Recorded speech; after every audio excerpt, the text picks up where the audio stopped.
This month's Where Did the Road Go is sponsored by Allison Cook, Lindsay Trebet, and Super Inframan. If you'd like to help support the show, you can do so at wheredidtheroadgo.com. And now our show. Transmission start. Welcome to Where Did the Road Go? Join us as we wander off the path and explore lost history, consciousness, the paranormal, unexplained mysteries, alternative thought, and much more. We are present on the web at wheredidtheroadgo.com. Now here is your host, Seriah.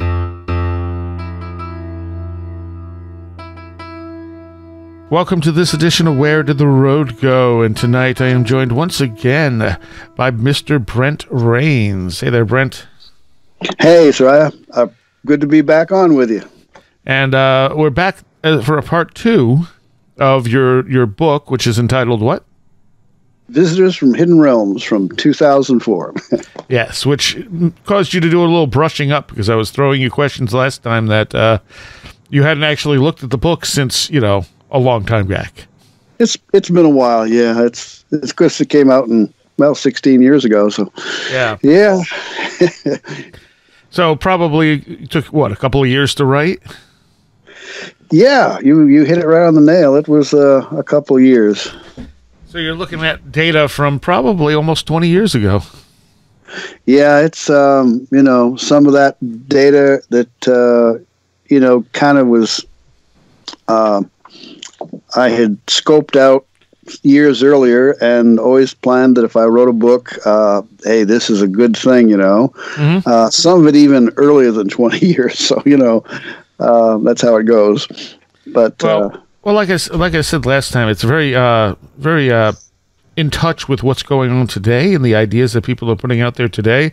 So you were a good deal ahead of everyone. Well, I'm glad to hear that. I don't know if I was ahead of everyone. That's for sure. Well, and as a general thing, I mean, like you back in 2004, it was still very stuck in the nuts and bolts sort of thing, and you're looking at it from not only like all these things are connected, but there's also a spiritual element behind it. Right. You have to kind of blame John Keel and Jacques Vallée for the direction I took. Right.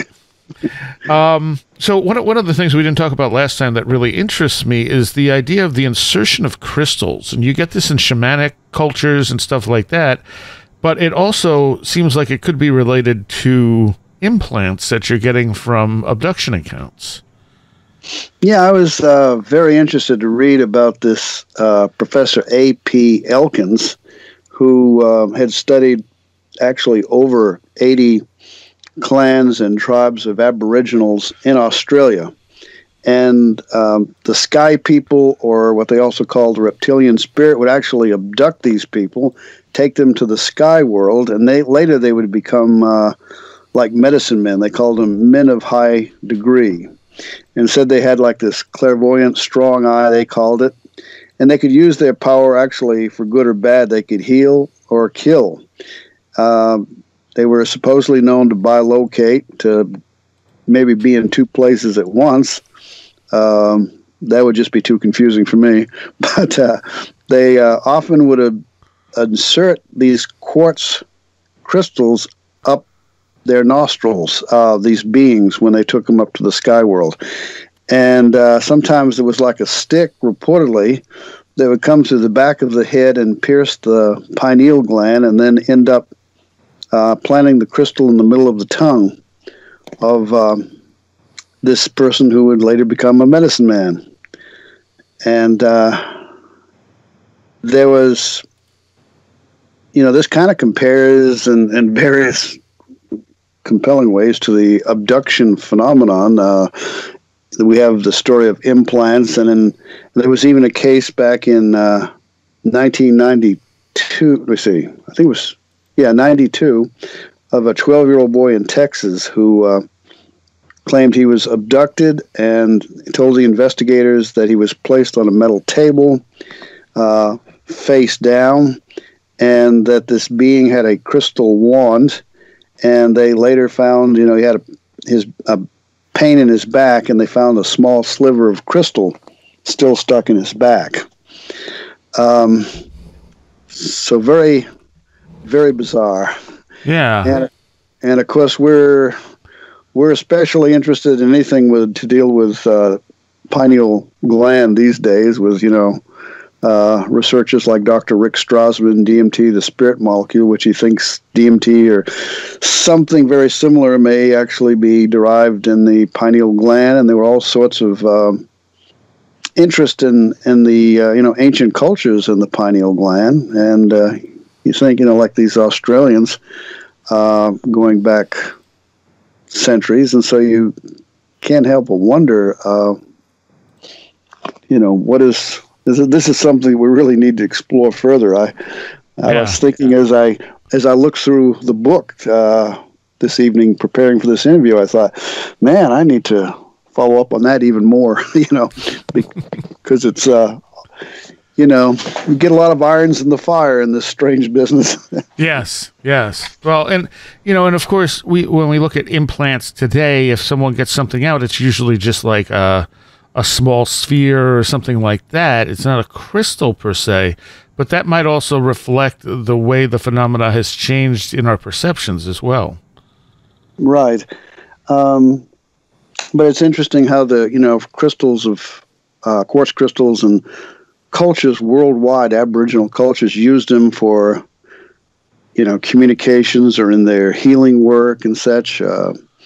And I know I met this back in the 70s, Sequanahawk medicine man in Pennsylvania, who also was claimed to have had experiences with his people's beings they called the Udushkwa, who lived in the sky world.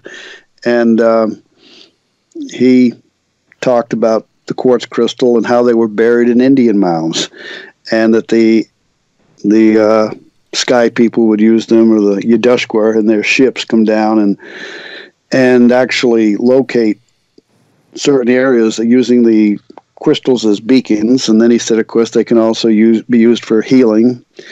And it's quite interesting. The Hopi used the crystals to actually check on 5 of the energy centers that the Tibetans and those people of the East used to check the chakras, although the Hopi had different names for them, right? To check on the wellness of the people that they checked on. So I thought that was pretty amazing. That was in Book of the Hopi by Frank Waters. That was written back in the 60s,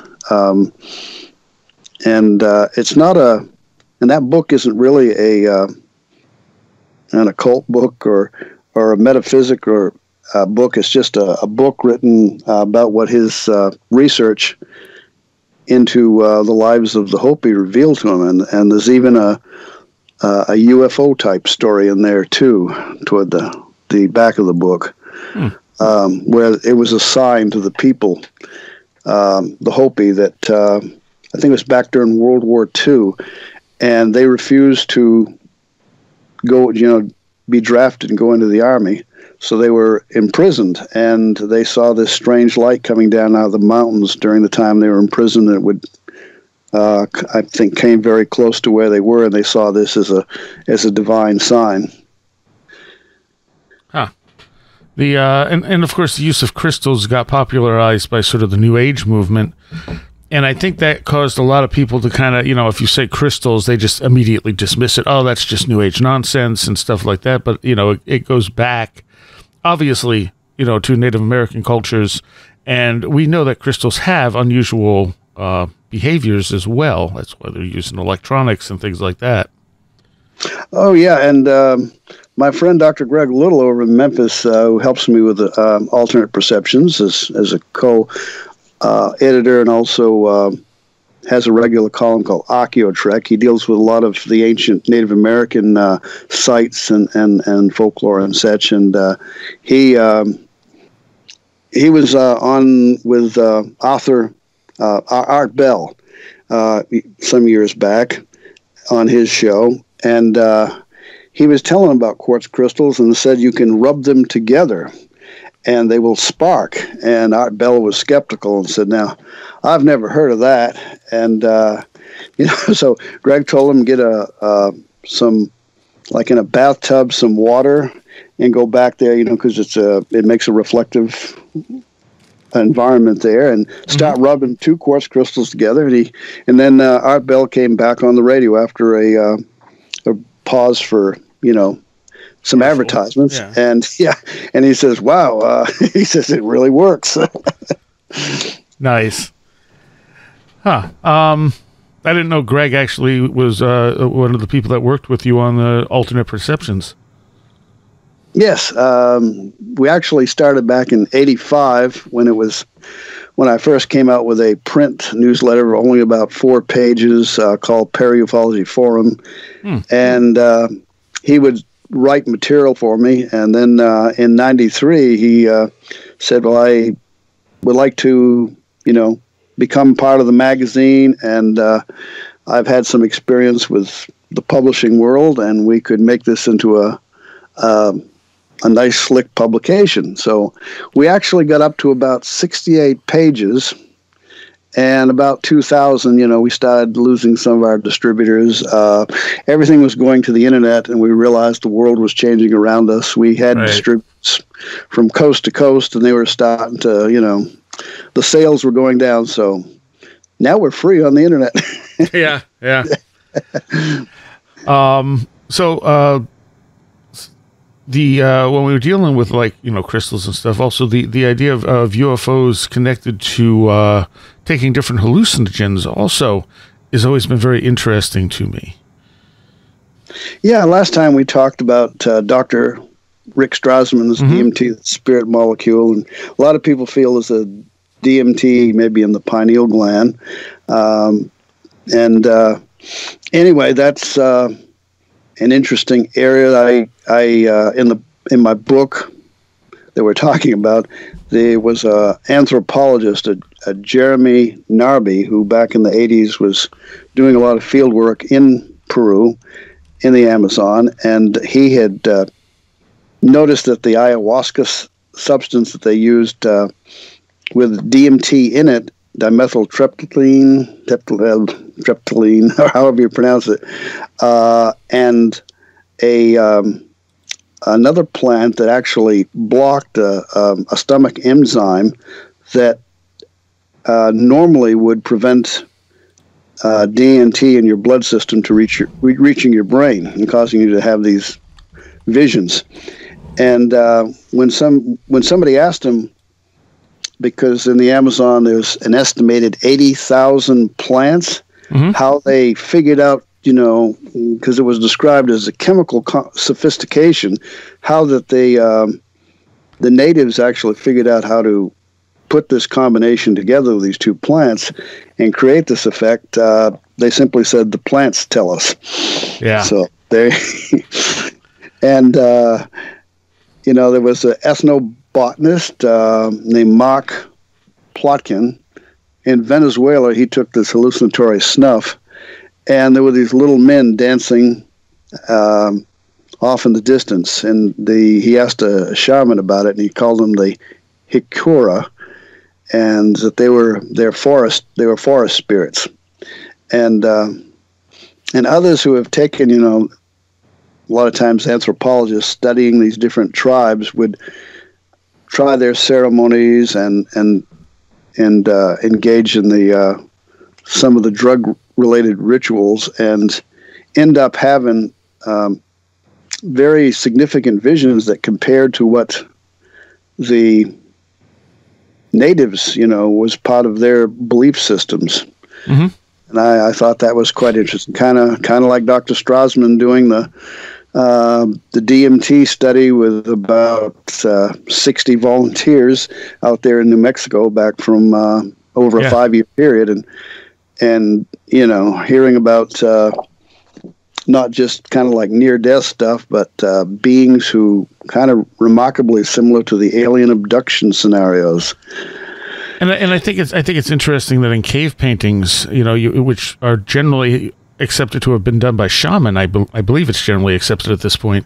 You you see those grays in those images, and of course the Ancient Aliens crowd will say, well, look, grays were, aliens were visiting us back then, and they were in the cave paintings, but more likely they were the beings they were encountering on these journeys, on these spiritual journeys. Mm-hmm. Yeah, it goes way, way back. Now that's why I wanted to study the shamanic accounts in Visitors from Hidden Realms, because I felt it certainly might clue us in on the, part of the brain chemistry that opens up this other perception of reality that's very similar to the ayahuasca DMT or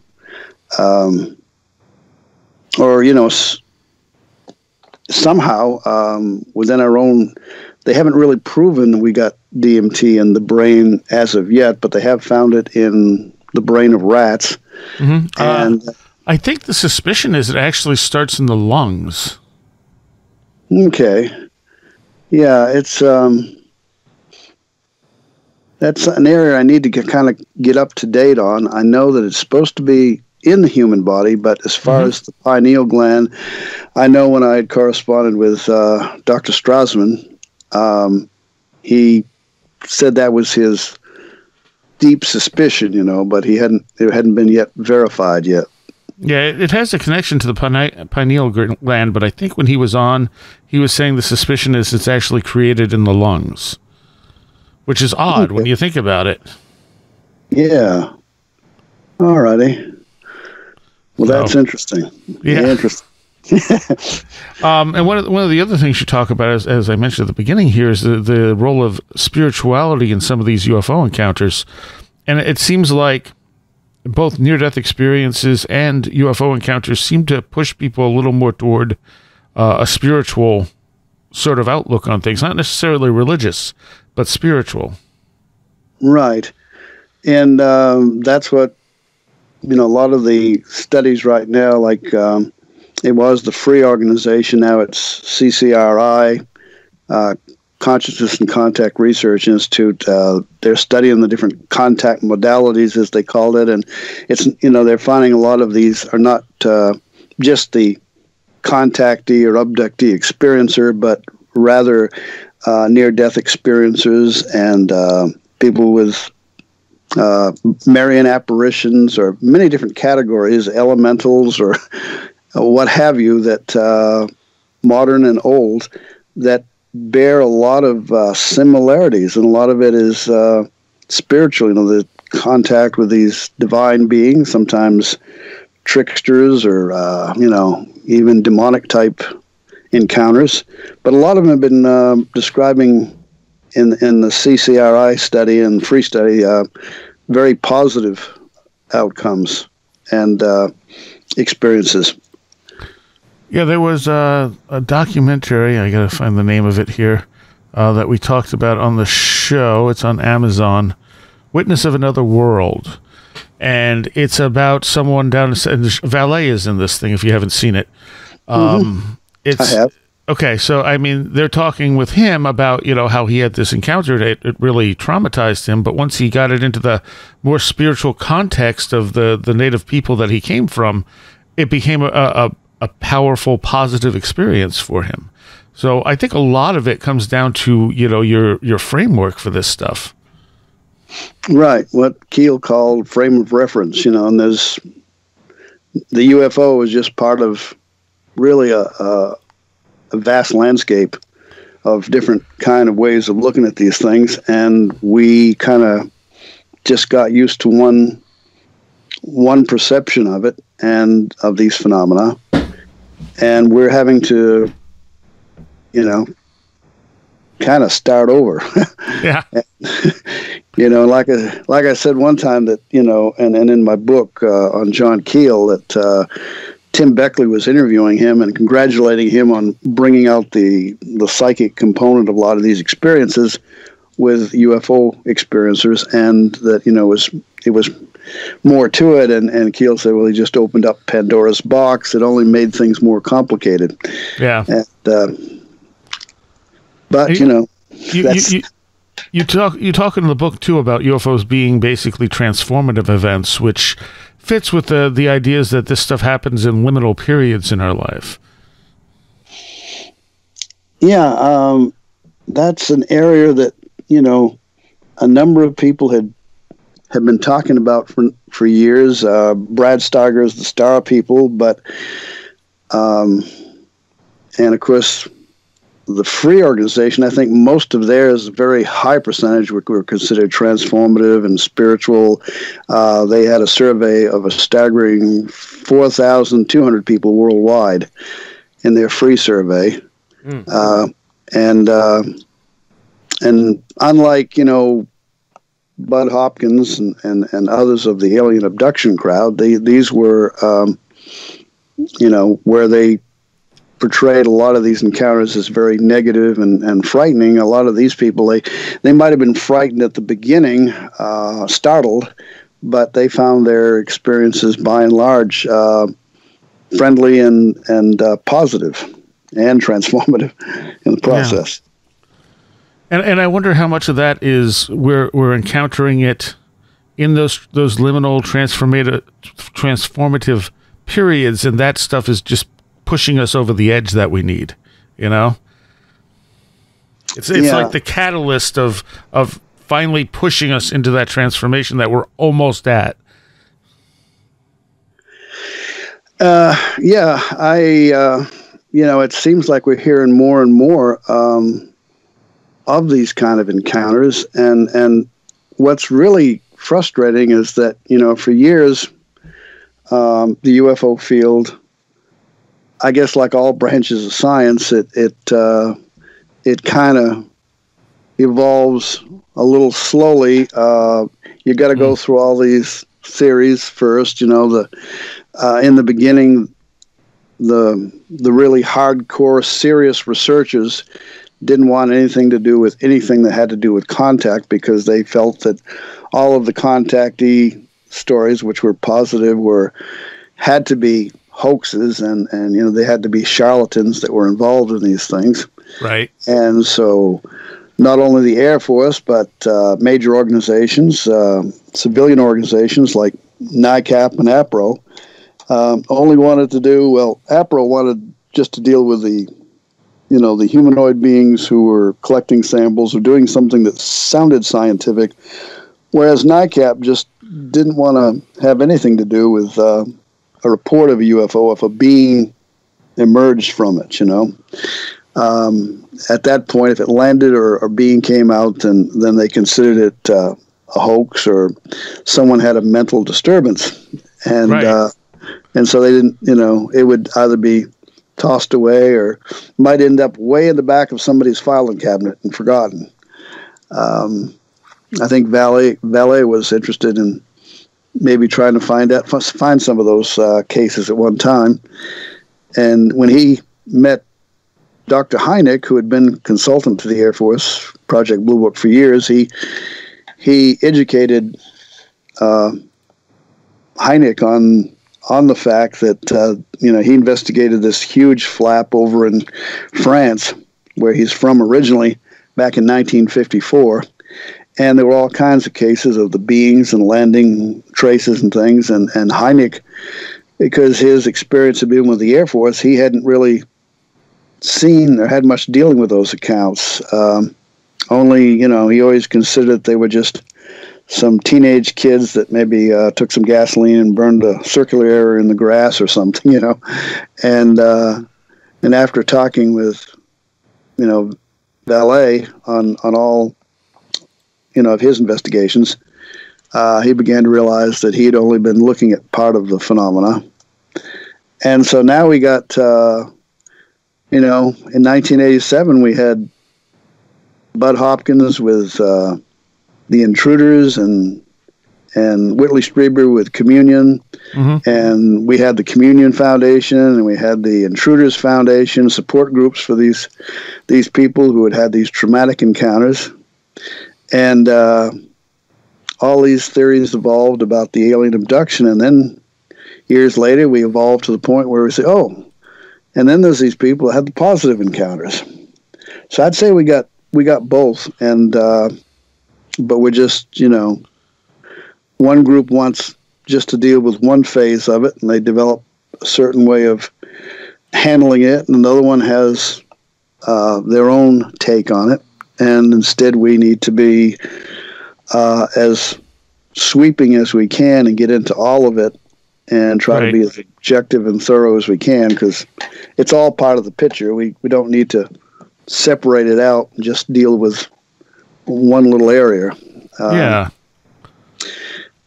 And that also takes us into something else I want to talk about, which is why the UFO encounters in Brazil in particular seem to be very hostile. Well, I had interviewed Bob Pratt years ago, and for this book, who had written his own book on that UFO danger zone, and I had just interviewed him just after his 14th trip to Brazil, and he would often go there, spend 2 or 3 weeks at a time. He'd have a translator who could speak Portuguese and go to these very isolated areas. And he told me that now most of the cases are like what we have here in the United States. They're just a sighting, no hostility, but then some of them, more than I found anywhere else in the world. He had traveled quite a bit. And there were just so many of them. And, of course, one of the most puzzling was the island of Colares at the mouth of the Amazon in Brazil. And there was a huge wave there back in 77 and 78. And Valley also was down there and described, I think he made about 4 visits to Brazil, and he described his investigation of that same island and what was going on, and is described in his book, Confrontations. And there were somewhere around 3 dozen people, and there was a doctor on the island who tried to help the people. At first, she was skeptical. She thought it was they had a belief in a being called a chupa or a chupa chupa that was a supernatural, bloodthirsty monster, and she thought it was part of their belief system, and that they were just, it was their imagination. But after she treated several of them, they had these real burns on their chest, and she realized that there was something real going on, and it became epidemic. And then they were saying it was these strange craft in the sky shooting these beams at them. And one day, lo and behold, she stepped out of the office door, and out in the main street, she walked along and followed this craft just over the downtown area of Colares, and was amazed, spellbound actually by what she saw. And there was one woman who said that she actually saw a being with kind of like some kind of a gun type thing, a little small guy in what looked like a diving suit, just hold this thing, and this beam of light came at her and struck her in the chest and left these 2 puncture marks, and there was some blood that dripped down from it. And very bizarre. I mean, I don't know anywhere else in the world that we know for sure that anything like that has gone on. Now, there's been other stories that came out of Brazil that Bob Pratt investigated that involved injury and death of other people. One guy described how this being had these chains come down out of the bottom of this craft and yanked him up in the air, and he's struggling to get away, and it's pulling him up. The chains are pulling him up in this the bottom of this round area at the bottom of the craft. He couldn't see what the craft looked like from his position, just that something was airborne and it had a hold of him by a hook. And a family member, I think it was his brother-in-law, happened to open the windows. He heard him screaming. It was at night, and he could see a cone-shaped thing, as I recall. It was, and there was his, there was this guy just dangling from it, and he managed to kick the side of the craft before they pulled him into this opening, and he fell I think from about a 2-story level into a bush with, it was a prickly bush. He had these scratches on him afterwards, but that apparently saved his life where he fell. Wow. And there were other cases, people being scalded. I think there was a man and woman on a motorcycle, and this craft come down, and there was like this scalding liquid like that hit him. And, just really bizarre stuff like that. Why? I don't know. And why in particular, in like I said, in that area, do you get these cases like nothing else in the world, Right, because you go over into Peru, and they're kind of, they got Mission Rama, and those cases are more like what we had back in the 50s, the Space Brothers and stuff, very positive. And I was corresponding with one of the people of that group back when I was doing this research, and they said that here in our United States, North America, they believe that all that stuff was just being invented to make people scared of the UFOs, probably by the government, because they really weren't scary. They said, so. And I was on with Brad Steiger and Jeff Rense shortly after my book came out, and on Jeff Rense's show, and he came up with a thought. He said, "Well, it sounds to me like it's like turf wars. This group of aliens has taken over this part of the world, and this is other group has taken over this section." And I thought, oh God, I don't know. I don't know what the answer is, but I don't think it's quite that. But yeah. I mean, there are cases where UFOs have hurt people, but not necessarily like with the beam of light, like the one in Texas there. You talk about it in your book. It's a famous encounter, and the name is escaping me. The 2 women and the kid. Right. In Texas, back in 1980. And then there was the one up in Cantor, 1967, the Steve Michalek case. And he even went to the Mayo Institute. He had that checkerboard burns on his chest from where he approached a saucer on the ground, and this heat came out of it, and flames, I guess, and just kind of. And on top of that, whatever happened to Travis Walton. To me, the thing with Travis sounds like he got too close to ball lightning, and it discharged into him.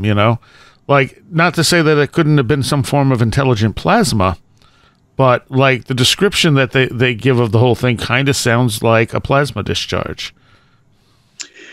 Yeah, and in his story, I think a while back, a few months ago, I read something about he felt that it was an accident, and that they actually took him aboard to what he thought to fix him, heal him. Now, I know Hynek thought that a lot of these cases were, at one time, were accidental. It's like, a little child going up to an electrical light socket. You're the person is simply in the presence of a craft, and it has an exhaust system, and somebody gets burned, like in the Michalek case. But in the Brazilian cases, though, it's just more different. Yeah. It seems targeted, like they're actually trying to hurt the person. And in that case, there was, the military was involved to go in, and they got footage and were investigating, and then there were also civilian journalists who were actually on the scene too, and taking pictures. It was a very well documented. The Colares incident case, and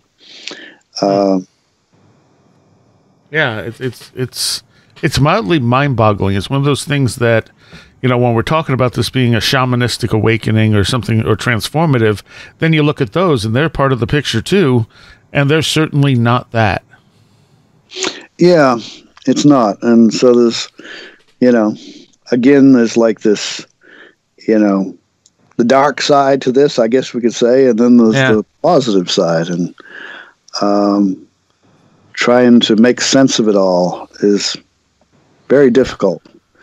And blood seems to be something that is connected with the phenomena. I mean, from the Mothman, and monsters in general, I think Keel pointed out, will pop up when women are menstruating more often than not. Blood has been a part of rituals forever. It just seems like, you have the chupacabras as bloodsuckers, and and yeah, and then this chupa down there in Claris, where the people are being in their attacks. There's this like puncture marks in their chest where it's bleeding from. It's and that's something that Jacques Vallée has gotten with the Christopher Kit Green, and who was with the CIA back in the 70s and 80s, studying Uri Geller and others, involved in the SRI remote viewing programs, and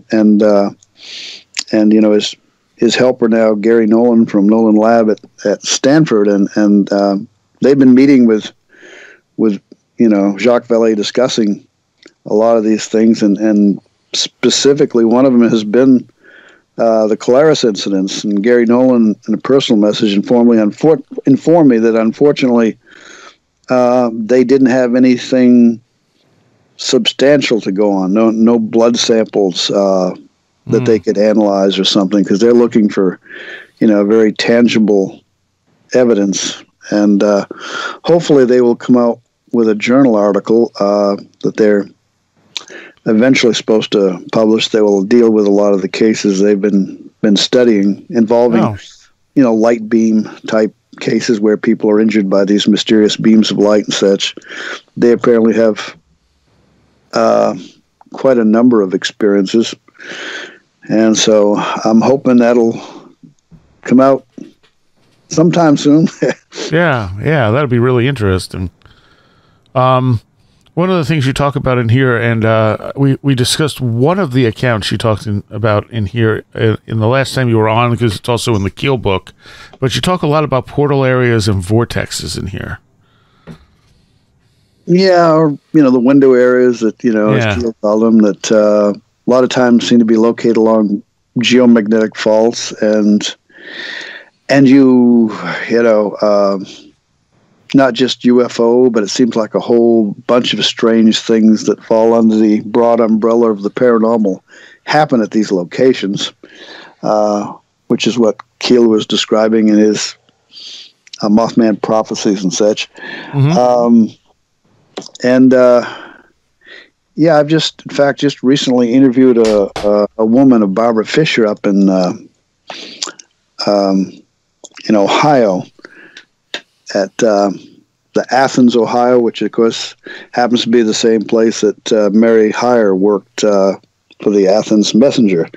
Mm-hmm. And apparently there's a lot of activity that's been going on up there with a lot of strange lights and glowing figures, and that can go through walls and stuff. And that interview is in the May issue of Alternate Perceptions magazine, if anybody wants to look that up. One of the stranger things that, to me, that they experienced, her and another guy named Dave, was seeing these lights approach them and coming within about 2.5 feet. And then as it would go out, and then it would pulse on, and when the light would come on inside it, this little ball of light, there was a small figure, like a little fairy, And then there's a gentleman over in England who just who's been having a lot of contact experiences, and he just informed me that he had seen these balls of light that were about 1 foot in diameter, and there were these little gray beings in those. He said they weren't really like fairies, but he felt they were connected with the UFOs. He's had UFO contact experiences, so I'm going to try to learn more from him. It's just, all this stuff I think could be just intermingled together. You got, like years ago, I may be getting ahead of myself. I know that you wanted to talk about Nessie. Oh, yeah, we can talk about Nessie.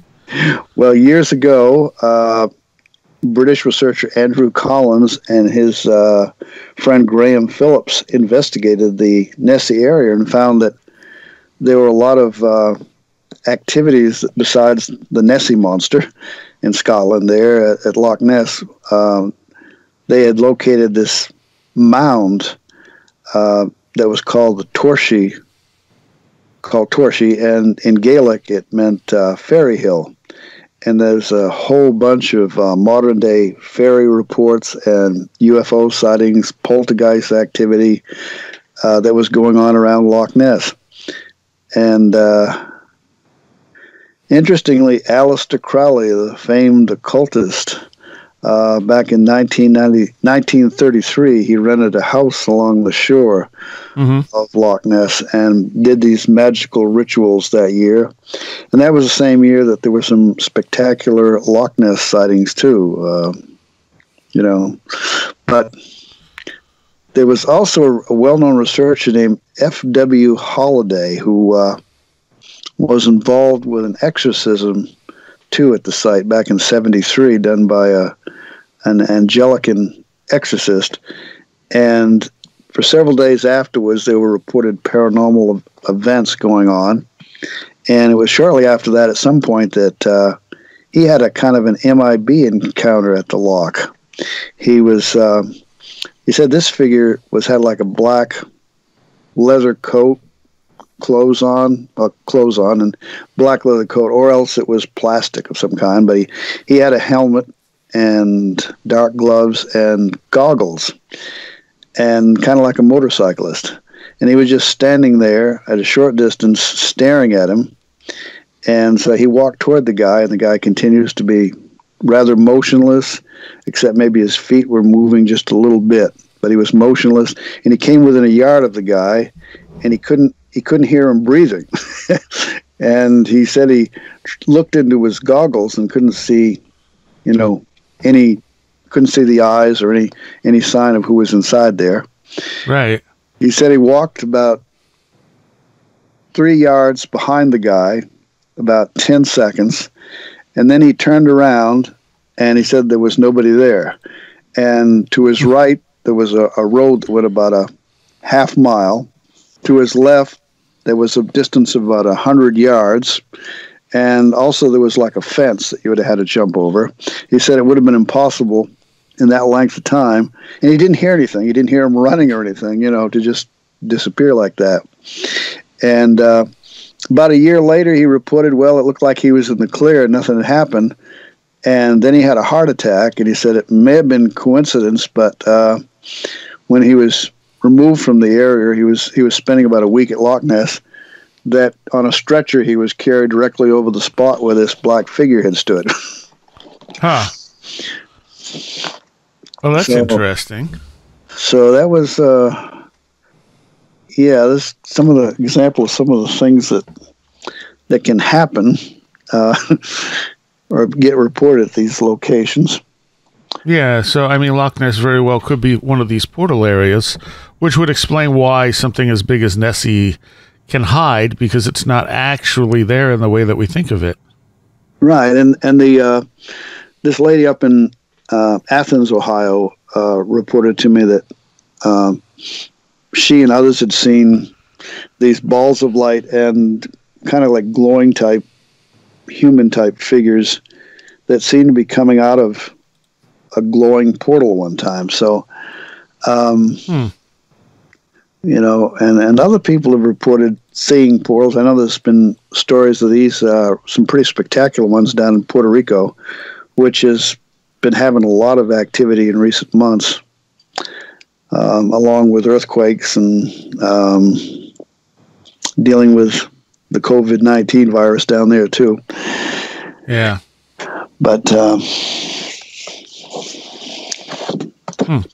you talk about vortexes too, and the one we talked about last time was the one where they walked out to this tree and like suddenly they were somewhere else. And it was almost like a circular vortex around that area. But you had a couple other examples in this book of things like that. Yeah, that one you're talking about was up near Akron, Ohio. And yeah, there was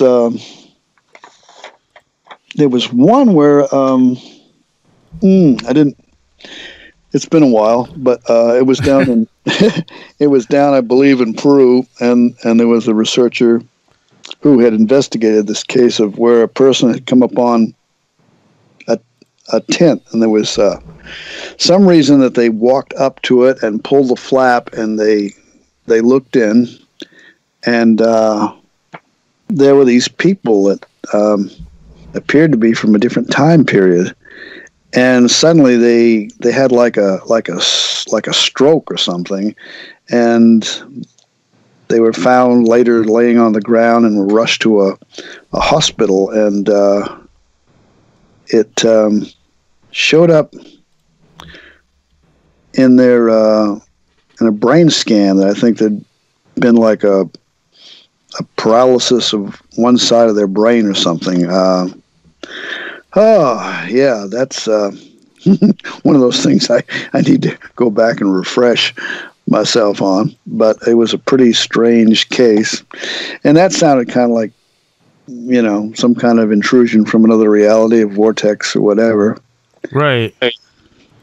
There was someone who, was it that they reached their hand into something and their hand stopped working? Or okay, here we go. I've just turned to page 139, and it was a Dr. Raul Rios Centeno, both a researcher and a physician, and the subject was a 30-year-old patient of Dr. Centeno's, and I will quote: "It was a very strange case of hemiplegia, since upon examination with a CAT scan, there were no areas showing bleeding vessels nor any traumatic lesions." It says, when I began questioning the case, the patient told me the following: "I was at a campground in the vicinity of Makahosai, the famous stone forest located some 56 kilometers east of Lima, when I went out exploring late at night with some friends. Oddly enough, we heard the strains of music and noticed a small torch-lit shack. I was able to see people dancing inside, but upon getting closer, I felt a sudden sensation of cold, which I paid little attention to, and I stuck my head through an open door. It was then that I saw the occupants were clad in 17th century fashion. I tried to enter the room, but one of my girlfriends pulled me out. The patient was tugged out by one of her friends, and her body became paralyzed in half precisely as she was drawn out of the shack.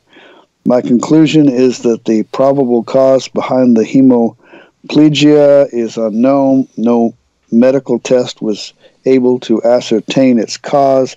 Nonetheless, the EEG was able to show that the left hemisphere of the brain did not show signs of normal functioning, as well as an abnormal amount of electric waves." yeah. Yeah, and if they want to know any more, they got to read the book. And that is such a strange case, because there's actually, like, they followed it up with a medical exam, obviously, because she was, having problems, but like, there's no good explanation that they could give for why she was in that condition. Right. That's the story right there. And it's, related to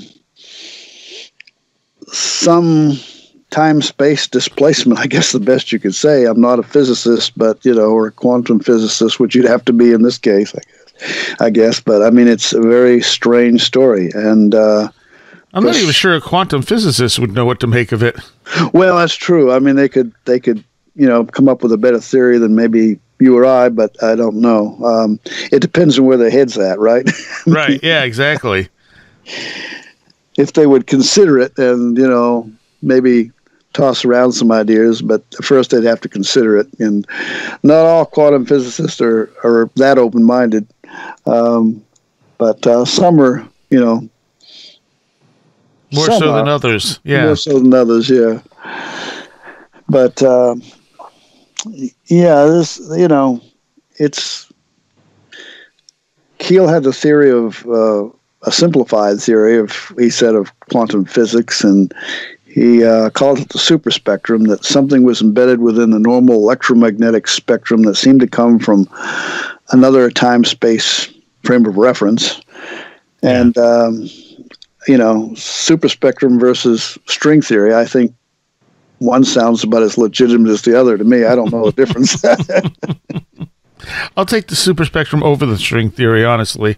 Yeah, I remember Jack Sephardi, who's kind of a controversial figure in the quantum physics thing, but he is a physicist, and he worked with SRI and all, and he claims to know something on how UFO propulsion operates, but I remember him saying that we knew more about parapsychology than we did string theory. So. Oh yeah, well that's one of the things. Like, parapsychology gets dismissed by most scientists. It's not real. It's even though there's a preponderance of evidence that there is something very real about it, that we've as little as we've been able to show in labs is still a decent amount. Whereas things like dark matter and string theory have nothing behind them, but they're fully, dark matter is fully accepted. String theory is not, is somewhat accepted in different fields of physics without any evidence whatsoever. Yeah, and I mean, there have been some really qualified researchers doing a ton of research, like Dean Radin, I mean. Yeah. We're going to just dismiss him just outright because it doesn't fit the paradigm. Right. It just doesn't fit the paradigm. Someone's personal paradigm, their favorite. Yes.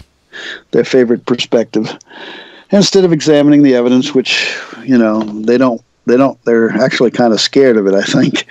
That could be. Well, and since we've gone that way, let's talk about Uri Geller, because you talk about him in this book, and he's a very interesting figure. Yeah, back in 70, 71, Andrea Piharch had been looking for a good subject for lab, experiments, and someone who could do like telepathy and psychokinesis. He'd been doing this work for years. And when he came upon Uri Geller, he was thinking, okay, this guy is very talented. He's got the abilities.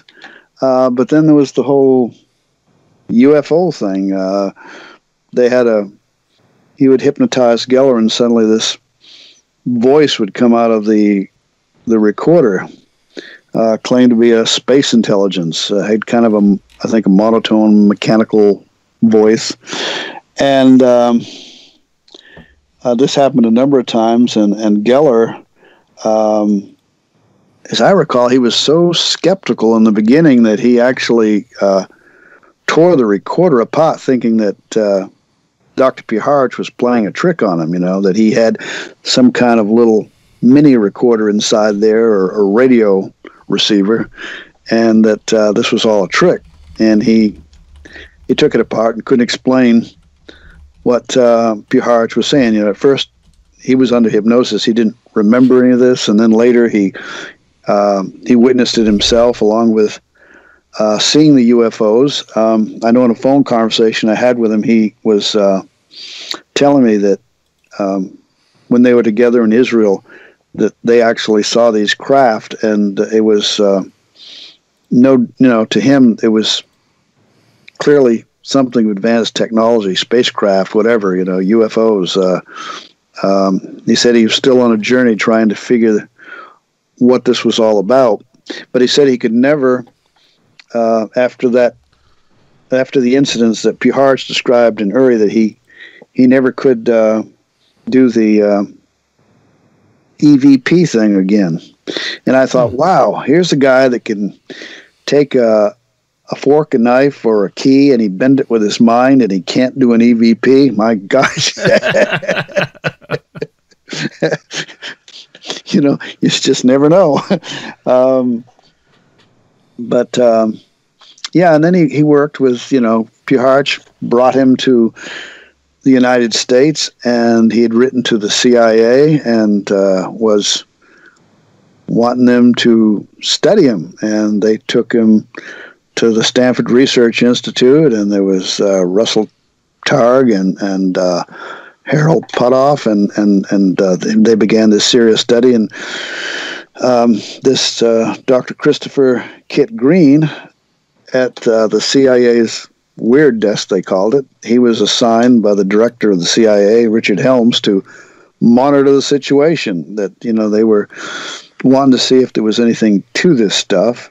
And reportedly, Kit Green was skeptical and a very medical doctor, very smart guy, and they expected nothing was going to get by him. And I think the reason he continued to study people who had these UFO encounters and the light beam thing was because Geller described, UFO encounters, and he had these abilities, and they'd studied him. And they were also at the Lawrence Livermore Nuclear Lab, which was only about 30 miles from SRI, from Stanford. He was working with these scientists in this lab who wanted to know if he could demonstrate psychokinesis. And in the process, a series of weird experiences that frightened two of the scientists to the point where they were planning to resign. And so at that point, Kit Green flew from the East Coast to the West Coast, got with some of these scientists, found that they were just about in tears. They had claimed that they had seen apparitions of strange things at their homes when they left the lab, or there was like an orb type thing flying around in the lab or things. And then at one point they were doing an experiment with Geller, and there was some sort of audio with some weird sounding voice on it, and they couldn't tell what it was, so he gave a listen to it, and then it was his turn to be freaked out. He heard a classified top secret code name on there that he knew that these scientists had no access to. And, so he was quite impressed with what was going on at that time. Plus, prior to that, he had done 2 long-distance experiments with Geller, one of which I actually had Hal Putoff describe to me in a letter, where, the first time he described the contents of a book that were in front of Kit Green over at the CIA in Virginia, and Geller is there at Stanford and on the other side of the country, and he's not even on the phone with Hal Putoff. Hal Putoff said, we didn't get, although I read they did, but he said, no, we didn't. This makes it even more compelling. He had no direct contact with him. I was the go-between. And he said that he got a word and got a description what was on this page exactly as Geller described it. And then later, Kit Green is at his home, and he's got some pictures in an envelope, and he's going to do an experiment with Geller to see if he can tell what the pictures are, or whatever he has in this envelope. But then something happens that, as often happens with Geller, it was totally unplanned, but very convincing. He described a lamp that fell over, and a dog that had caused it in another room, and the color of the glass on the floor. I think he described the rug. And he didn't know anything about it, but he got up and walked through his house, and he came across a lamp that had just been knocked off on the floor by his dog. And, although they never got to do the experiment he originally planned, I guess he was quite impressed by how Geller could somehow see things from a long distance. Yeah. And so he continues, even though he's just a regular doctor now up in Michigan. As far as I know, he's still regular.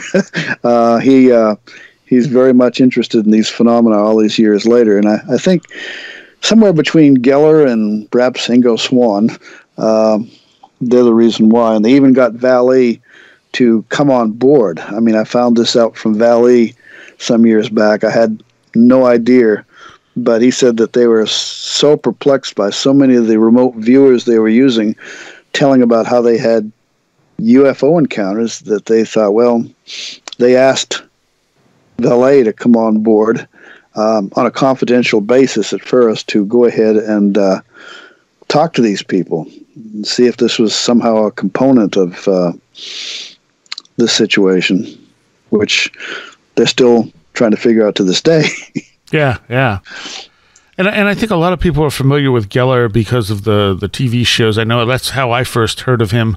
When he would do the TV shows, demonstrating his psychic abilities. You'd have Randy on there debunking everything he did. And at the time, I mean, when I looked at that, I figured if you're performing on TV, you're probably faking it. At least to some degree, because you don't want to fail on live television. And this stuff is notoriously, difficult to put in that sort of performance space.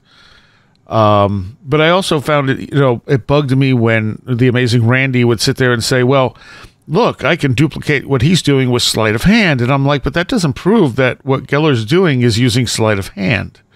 It's the analogy I always use is just because you can watch a movie and you find out, oh, those punches in that movie are fake, it doesn't mean all punches in real life are fake, Right.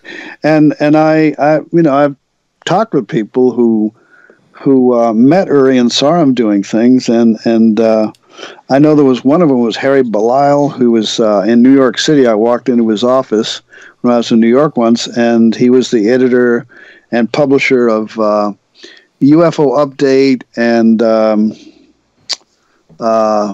it was a psychic magazine that he published, whose name escapes me at the moment. But we got talking about Uri Geller, and he made a surprise visit to his office one time, and there was something on his desk that moved, and there was like these on his bulletin board. There were these little pins that started popping off, and he said, he had no opportunity to have planted, got this place prepared, because he had never been to his office before. This was the first time he'd ever come. And suddenly, he's standing there and all this stuff starts going on. So he was pretty impressed. And then I did an interview with Eldon Bird, who was a naval scientist and studied Geller. And, he worked with Geller. They corresponded for a while, and Geller would tell him things that were going to happen. And, that the Israeli intelligence was working with him, and they would question him and try to have him do things. And so he'd tell Bird on the phone, watch for such and such to happen, and a lot of this, and this is in this book here, of course, came to pass. What interested me most was how he was, not only working on the psychokinesis, but telepathy with Geller. And Geller sort of, when he was in Geller's presence, he sort of charged him up somehow. He suddenly himself, as a scientist, was capable of receiving mental images from Geller and then transmitting them to him. And it was like in a green mental field. And so then he went home to his wife at the time afterwards, and they did it, and the same thing occurred. But by the next day, he had lost this ability. But it was because of working with Geller, he said, that this occurred. And then he said he was over in in England, and they were going around. He was with Geller and I think some other people, and they stopped at a little street cafe, and one of the waiters recognized Geller, and went in, and suddenly a whole bunch of people, staff came out, oh, so good to meet you, and can you give a demonstration? And Geller says, yes. And so one of them goes in and gets a big knife. And Eldon Bird told me that, because I interviewed him about this, and he said that Geller just touched it with one of his fingers, and he said, as I watched it, the knife began to bend, and then he took his finger away, and it continued to bend. And he says he grabbed Geller after that and says, what you need to do is get somebody like Billy Graham to go on TV with you and do what you just did, and the world will be convinced. And he said that Geller told him something like, no, then my life wouldn't be worth a plug nickel if everybody believed I could really do this. He said it's better the way it is, because he said I have intelligence. He had intelligence people who were shadowing him and wanting to use his ability, and he was getting to the point where he just had too much. Yeah. Wow. But yeah, he's definitely a fascinating character, and like I said, for a long time, I never knew what to make of him, but the more I learned about him, the more I realized that he was studied pretty heavily, and seems to be the real thing, even if he is using some trickery when he's doing live shows and things like that. But like I said, I feel like if you don't, you're setting yourself up for major failure. Like you got to make sure those, when you're doing something on a big stage, it can't fail. Yeah, and I remember reading about how, and it might have been Kit Green that had said this, but somebody says, that Geller fake stuff. And he said, well, he did try that with us one time, and it was so badly done it wouldn't have fooled anybody. He said, we caught it right off. He also has an ability, and he said there was no way he could have performed some of the things that he did in our studies unless he actually had those abilities. And I'm sure, I don't doubt him so much in the studies. I doubt him when you put him on the stage, Yeah. But anyway, I would love to have, had been in that office of Harry Belial when he was walked in and all these things were happening, but yeah. That must have been quite something. One of the things you talk about in the book that somehow I've missed from Valet is the idea of an associative universe. Do you want to explain that a little bit? Well, from what I had gathered, he said it was very similar to the way a computer retrieves information by an association key or something, some keyword or code, and that remote viewing and precognition, all this quantum physics stuff, I guess, spooky action at a distance, all that stuff may happen in a similar way. And so I guess it's something like that. And so like information is interconnected. Yeah. And of course he helped the remote viewing people by coming up with using coordinates to various things, different sites, and that way it wouldn't give away any information or clues to the remote viewer what the target was, unless they had all this memorized, what the coordinates were. But yeah, I think it's I can't say beyond that, really. Okay, all right, that's good. Almost out of time here. One of the things that you talk about in there that I was not familiar with at all was something called Xendra. Yeah, and in fact, I not long ago, I found out from Joseph Burks, who's been an ER physician over in L.A., and he works with Free and CCRI. He's a medical doctor, and he's been very involved in a lot of the CE5, experiments for a number of years. And he informed me that there was a mission Rama group over in California that had actually a few years ago experienced a very spectacular event similar to what was in my book, which was the Sixto Paz contactee down in Peru, who was back in 2002, I think was maybe the first time this happened. Down in Chile, it was like a blue arc of light that appeared low to the ground, and some 24 people reportedly walked under it, and some saw like robed, bald-headed humanoid beings, and some of the people standing by saw some of these people walking under it sort of become transparent, maybe even disappear. And there were a number of these stories. I wrote to one researcher down in Peru who said that it was more a subjective thing from some of the observations she had heard, as opposed to anything objective. But again, that kind of could get into, like what we find with some of these other cases, that someone sees one thing and another person sees another, and it's kind of like an apparition, but there are enough people who have claimed that they've had these experiences that it's pretty interesting. It's on my radar. Yeah, I've the first couple of times that things like the first time that type of thing happened with me, where there was like such an event where I saw it and someone else saw it and the third person didn't see anything at all, and it was like, I don't know how to interpret this. Like, are we looking at different realities, or our brains filtering things out, or do we all just experience things a little bit differently? And there's no easy way to know that.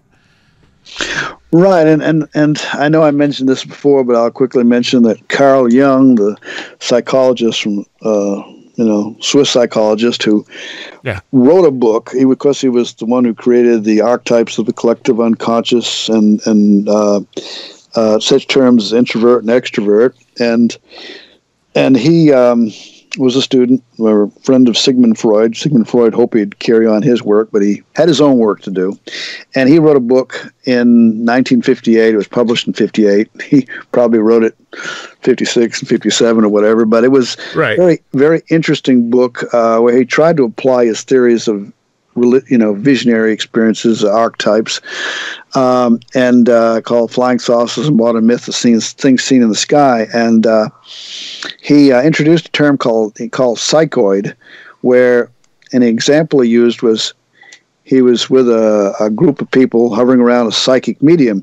4 of the people said they could see a moon-shaped object floating over the abdomen of the medium, but they couldn't understand why Jung was there and he couldn't see it. And this has happened in UFO cases, which Hynek in the 1975 book with Ballet was talking about apparitions, but he said in UFO cases, unlike apparitions, if a UFO is around, people see it. And when I read that, a while back, I thought, well, no, doctor, you were just not exposed to that other detail, and your dealings with the Air Force and all. Yeah.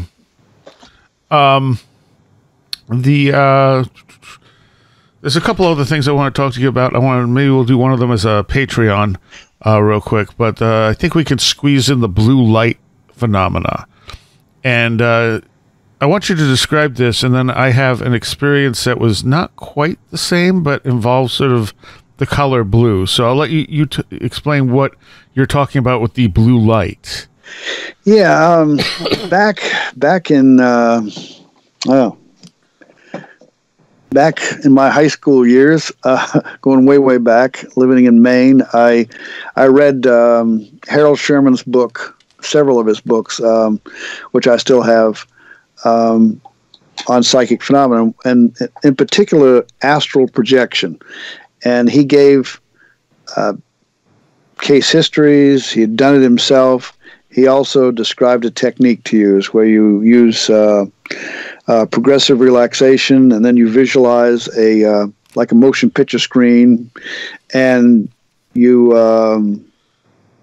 try to, anyway, project out of your body. And I noticed when I was doing that, although I didn't have the experience I wanted, I began seeing like a little blue dot in my visual field, and it would kind of swirl around. At times, it kind of reminded me of like if you were looking at a radar dish, but it was bluish, and then it would just sort of disappear, like it was going down a tunnel, and then another one would appear, and it would get smaller and twirl around, and then I began to notice that as I focused on the blue, sometimes I'd see different scenes, very briefly, a face or some sort of landscape or something. And I was, years later, when I was interviewing a contactee who was also involved with a lot of shamanic and occult things in Ohio, I was telling her about this, and she said that when I was seeing that, I was very close to the astral plane. And so I didn't think a whole lot about it, but then I read this book by this guy who'd been involved with Buddhism, and he traveled from the United States over to India and had these phenomenal experiences, and it began with this blue dot in his visual field. And he saw this guy who years later he met, I believe, in India, and he became his guru. And then I read investigative mythologist William Henry's one of his books, and he was talking about this blue dot. He called it the blue pearl, the blue apple, and he said it was known to shamans, and that you had to be under the instructions, being taught by a shaman to do it right and all this. So I guess that's why I never really got it right. But I was just fascinated to know that, all of a sudden, and so I wrote about it in my magazine, and I got a number of letters, emails from people, India and Texas and California, describing basically the same thing, this blue light. And some of my UFO experiences I've studied, they described seeing very similar thing. And so I asked one in California I had these 3 images I was going to try to send to her mentally and see if she could get it. And then I was going to send it to her so she could look at it. And she says, I told her, later that, well, one's a dragon and one's this, one's that. Here's the pictures. And she had already told me that, well, I don't know. She told me that she had gotten the face of a demon. And, thought, she blew it. And then I sent the images to her. And the one with the dragon is was one that William Henry used, because it had this thing that was supposed to represent, he said, the blue dot, or the blue apple or whatever. And she wrote back and said, that image of the dragon was what I saw exactly. She says, but I only saw the face, and I assumed it was a demon, but now I see it was an ugly dragon. See, I had an experience where I woke up one day and everything was shaded blue. Like you were looking through a blue filter, and it freaked me out because I thought there was something wrong with my eyes, because I'm trying to blink it away, and everything remained this tint of blue. And then I walked into the next room, and I'm kind of trying to shake it off, and I'm like, why is everything blue? What, is there something seriously wrong with me or my eyes? And all of a sudden everything was normal, and I was like, well, that was something. Oh, wow. I remember coming out of a sweat lodge, and I got very hot, as you do in sweat lodges, and I'm laying there, and all of a sudden it's like I'm looking through a long tube, and it's like a cave with snow and ice on the sides of it all around, and it's like a tunnel. And I'm looking around, and everything at the end of the tunnel is what I'm supposed to see. But I'm thinking, oh my God, if I damaged my optic nerve, am I going to be this way forever? And all of a sudden, pop, I'm seeing everything normal again. And I thought, well, that was strange. Huh. Yeah, that's not entirely different. It's just it's a different thing, but it seems to have happened in a similar way. That's interesting. But I don't know what that was. My wife She came out of it one time out of the lodge, and she was laying there on the ground trying to recover. And this girl looked at her and said, "You've seen something, haven't you?" And I said, "Well, it was kind of like I was looking at the trees out here. You know, I was like I was floating around." She says, "Yes." But now you're back. All right. So this book is called what? Visitors from Hidden Realms. It's available on Amazon still. And it was published back in 2004. And it, dealt with the things we've been discussing and more. Yes. Sorry when my memory has failed me on some of that is kind of dated. Sure. I mean, it's 15 years since you put the book out. Well, 16 years since you put the book out. Yeah. So it's going to be expected. You're not going to have it all memorized like you just wrote it. Your most recent book is on John Keel. Mm-hmm. Yeah, John Keel, The Man, the Myth, and the Ongoing Mysteries. And are you working on anything now? Well, I've got one chapter written. I gotta get back to work on that one. But, what's it going to be? Well, it's going to be about the UFO and psychic nexus, exploring that some more. One of my favorite topics. Yeah. Stuff. Okay. And how many books do you have total? Right now, I got 3 total. Okay. And what's the other one? On the Edge of Reality. It was published by Tim Beckley back in 2009. Okay. All right.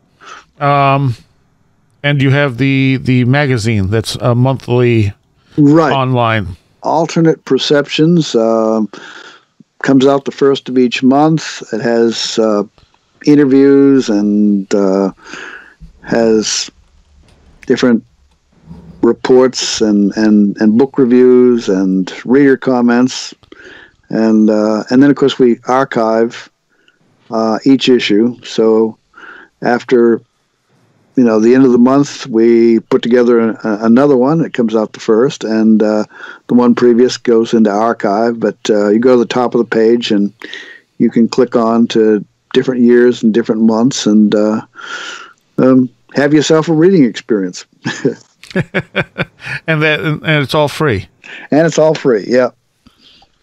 All right. Thank you again for spending time with me, Brent. If you don't mind sticking around, do a short Patreon segment. That would be great. All righty, sure. Be glad to. I'd like to take a moment here to thank all of my Patreons, especially in this tough time. Your donations mean a lot. You are literally keeping this show going. So thank you so much. And an extra special thanks to those pledging $10 or more.